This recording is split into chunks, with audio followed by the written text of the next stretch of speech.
അല്ലാഹു തആല ഒരു വിഭാഗം കച്ചവടക്കാരെ കുറിച്ച് പറഞ്ഞുവല്ലോ, ലാ തുൽഹീഹിം തിജാറത്തുൻ വലാ ബൈഉൻ അൻ ദിക്രില്ലാഹ്.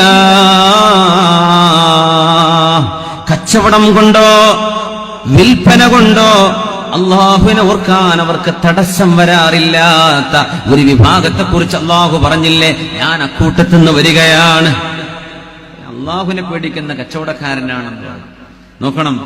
മൂല്യന്മാർക്ക് പോലും അള്ളാഹു ഇങ്ങനെ ഓഫർ വെച്ചിട്ടില്ല എന്ന് കച്ചവടക്കാർക്ക് കൊടുത്ത പോലെ. അത്താജിറു സ്വദൂഖ്, സത്യസന്ധനായ കച്ചവടക്കാരൻ, മഅൻ നബിയ്യീൻ, നാളെ സ്വർഗത്തിൽ അംബിയായിന്റെ കൂടെ, നൂഹ് നബിന്റെ സുലൈമാൻ നബിന്റെ കൂടെ ഒക്കെ ഇരിക്കുന്നുണ്ടാവില്ല. നല്ല നല്ല ബിസിനസ്സുകാര് ഉസ്താദ്മാര് അപ്പൊ അവിടെ മൂലക്കലോടിയിലൊക്കെ ആയിരിക്കാം, അല്ലെങ്കിൽ എത്തിയിട്ടുണ്ടോ അല്ലാഹു അലം. സാധാരണക്കാരും അല്ലാത്തവരും ഒക്കെ ഉണ്ടായിരിക്കാം. അംബിയാഇന്റെ കൂടെ ഇരിക്കുന്ന ഒരു സൗഭാഗ്യം സത്യം പറയുന്ന കച്ചവടക്കാർക്ക് മാത്രം പറഞ്ഞതാണ്. അത് ഇച്ചിരി പ്രയാസമാണ്. സത്യം പറയുന്ന കച്ചവടക്കാർ, എല്ലാ കച്ചവടക്കാർക്കും അല്ല കേട്ടോ. അത്താജിറു സ്വദൂഖ്, സത്യം പറഞ്ഞ് സത്യസന്ധമായിട്ട് കച്ചവടം ചെയ്യുന്ന കച്ചവടക്കാർ അംബിയായിന്റെ കൂടെ. മറ്റൊക്കെ സ്വർഗം കിട്ടും എന്നൊക്കെ പറയാം, അങ്ങനെ പറയാ. സ്വർഗമുണ്ട്, സ്വർഗത്തിലെത്തും. സ്വർഗത്തിൽ അംബിയായിന്റെ കൂടെ ഇരിക്കുന്നു പറഞ്ഞത് ആർക്കാ? സത്യസന്ധരായ കച്ചവടക്കാർക്ക്.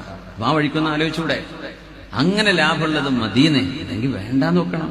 നുണ പറഞ്ഞിട്ടുള്ള കച്ചവടം ലാഭം വേണ്ടാന്ന് വെച്ചാൽ എന്താ? അപ്പോഴല്ലേ നമുക്ക് ആഖിറം കിട്ടുള്ളൂ. ദുനിയാവിൽ ആരെയും വഞ്ചിക്കും വേണ്ട, ഒരു ശാപവും ഉണ്ടാവില്ല. പരലോകത്ത് അള്ളാഹുവിന്റെ തൃപ്തിയും. അള്ളാഹുവിനെ സഹായിക്കണേ റബ്ബേ. അയാള് പറഞ്ഞു, എവിടെന്നാ വരുന്നത്?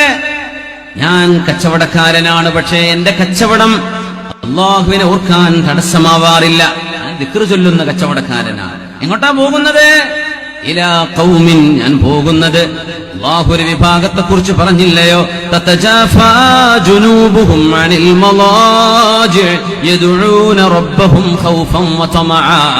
രാത്രി കിടന്നുറങ്ങാനിരിക്കുമ്പോ ഉറക്കം മുഴുവൻ വരാതെ എഴുന്നേൽക്കുന്ന ആളുകളുണ്ടെന്ന് അല്ലാഹു പറഞ്ഞില്ലേ. രാത്രി മുഴുവൻ ഉറങ്ങാൻ കഴിയില്ല. രാത്രി രാജാക്കന്മാർ സ്വകാര്യമായ മീറ്റിംഗ് വിളിക്കുന്ന സമയമാണെന്ന രാത്രിയുടെ, പ്രത്യേകിച്ച് അന്ത്യയാമങ്ങൾ. ഒട്ടപ്പാതിര നേരം എന്നൊക്കെ പറയില്ലേ. ഞങ്ങൾ ഇന്നലെ സുബൈക്ക് എയർപോർട്ടിൽ നിന്ന് വരുമ്പോ ഒരു സ്ഥലത്ത് JCB കൊണ്ട് മണ്ണെടുക്കുന്നുണ്ട്. അപ്പൊ ഞങ്ങൾ പറയാ, ആരും കാണാത്ത സ്വന്തം പറമ്പെന്നായിരിക്കും മണ്ണെടുക്കുന്നത്. പക്ഷെ പ്രശ്നമല്ലേ, ആരെങ്കിലും കണ്ടാലെന്ന് വിചാരിച്ച്. സമയം 4 മണിയാവുന്നുള്ളൂ.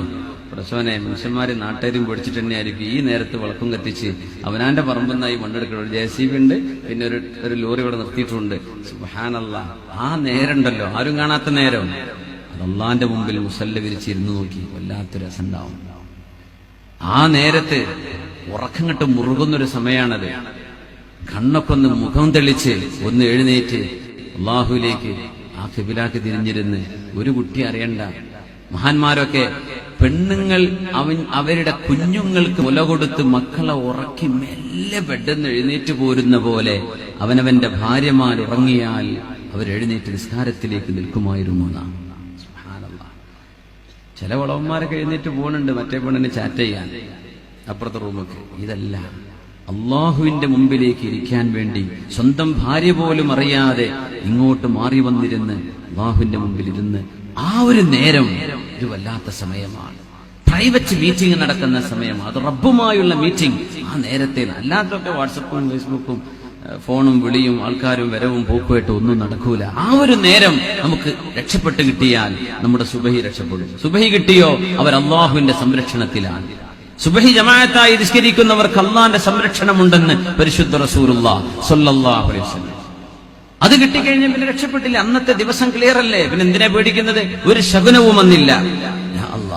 ആ മഹാൻ കൊടുത്ത മറുപടി ഇങ്ങനെ, ഞാൻ പോകുന്നത് ഇലാ ഖൗമിൻ തതജാഫാ ജുനൂബുഹും അനിൽ മളാജി, രാത്രികളിൽ മുഴുവൻ കിടന്നുറങ്ങാൻ കഴിയാതെ എഴുന്നേൽക്കുന്ന ഒരു വിഭാഗമുണ്ടല്ലോ, ഞാൻ അവരിലേക്കാണ് പോകുന്നത്.